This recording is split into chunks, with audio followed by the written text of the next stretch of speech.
香港人要點樣喺小紅書上面開店？我哋整理咗過往服務香港商家嘅經驗，分享俾大家。我知道好多香港商家啱入住小紅書嗰陣，都曾經糾結過呢3個問題：做圖文筆記啊，定係做視頻筆記呢？做視頻嘅話咧，又應該點樣去做呢？需唔需要聽人哋講去做暴力喜好呢？今日咧就一次過同大家講清楚，幫助大家快速做判斷。第一個問題啦，圖文筆記同埋短視頻筆記，咁我哋應該點樣揀呢？圖文筆記一直其實都係小紅書嘅主流打法嚟㗎，但係平台而家咧對短視頻係有流量扶持㗎。點解呢？因為呢一種形式嘅內容咧而家相對稀缺，我哋建議咧有條件嘅香港商家係可以多啲去發一啲短視頻㗎。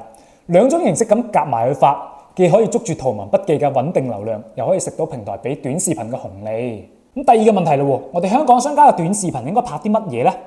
香港商家唔似買手咁樣有現成嘅 IP 人設，所以我哋嘅重點咧都係要擺翻喺產品本身度。我哋拍短視頻嗰陣咧就要直奔主題，用30秒嘅時間講清楚3個核心。你嘅產品適合邊類人用，喺乜嘢情況之下用，同埋可以解決到乜嘢問題。咁第3個問題啦，我哋香港商家需唔需要暴力喜好呢？其實小紅書更加睇重係內容質量，並唔係數量。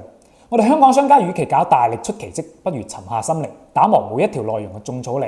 無論係圖文筆記定係視頻筆記，其實只要你足夠嘅堅持，優質嘅內容咧，自然就會慢慢咁撬動流量噶啦。我哋香港商家跟住上面嘅思路去做，流量同埋轉化，自然就水到渠成啦。感謝大家收睇本期視頻，今期咧為大家準備咗官方小紅書種草攻略一份，想要嘅朋友咧請關注我，評論區留言 PM， 我哋將會隨機抽取一位幸運兒，關注我，帶你喺香港玩轉小紅書。